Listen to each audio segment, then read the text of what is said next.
بسم الله والصلاة والسلام على رسول الله. اليوم عندنا الوصفة يعني اللي دارت حالة في وسائل التواصل الاجتماعي، اللي مناسبة جدا للعصائر والحفلات والمناسبات النجاح إن شاء الله. نبدأ بسم الله بالمقادير.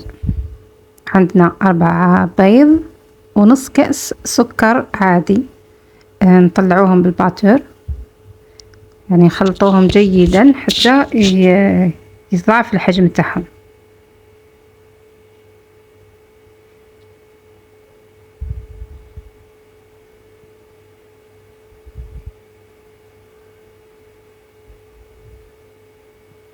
ثم نضيف نصف كأس زبدة ذائبة وباردة، نضيفوها على شكل خيط.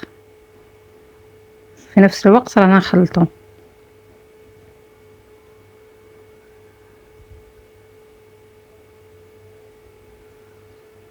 وصفة سهلة والنتيجة رائعة.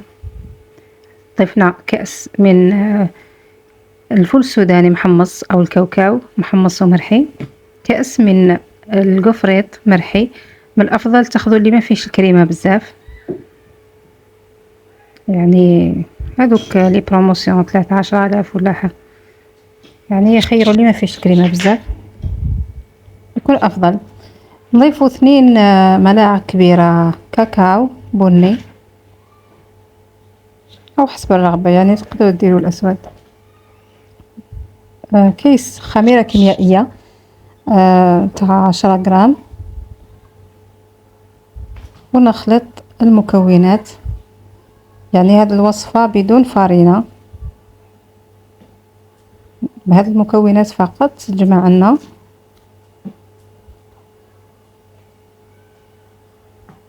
يعني الفول السوداني والقفريت راحين يشربوا من السوائل اللي عملناهم.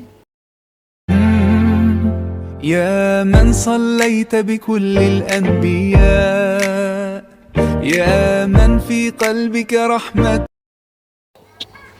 شوفوا الخليط يعني اللي نتحصلوا عليه. ثم ناخذ الملعقة أو ملعقة تاع لاكريم، نوضعوا بها وحدة تكفي، أو ملعقتين كبار. ثم نوضعوها في الفرن، يعني ما تاخذش مدة طويلة، فقط حوالي 10 دقائق إلى 12 دقيقة، على درجة حرارة 160 درجة كافية.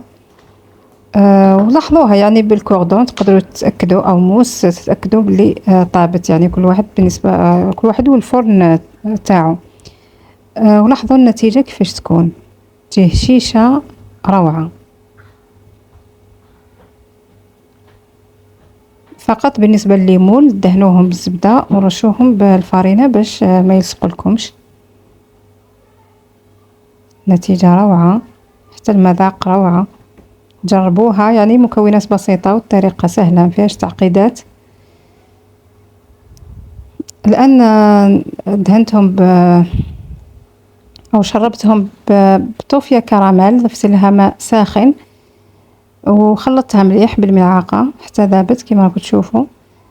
وندهنوا بالبانسو أو تشربوها، يعني كل واحد كيفاش يحبها، مشربة مليح ولا مشربة شوية فقط. تقدروا حتى ما تشربوهاش، يعني أيضا يكون المذاق تاعها رائع.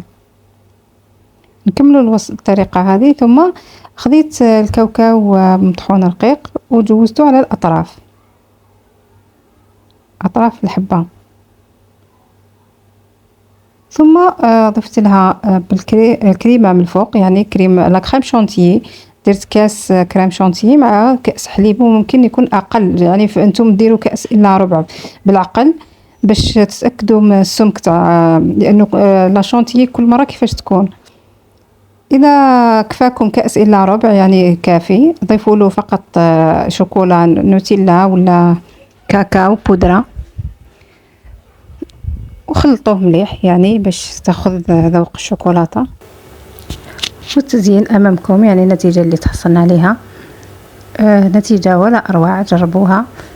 إلى الملتقى في فيديو آخر. إلى اللقاء.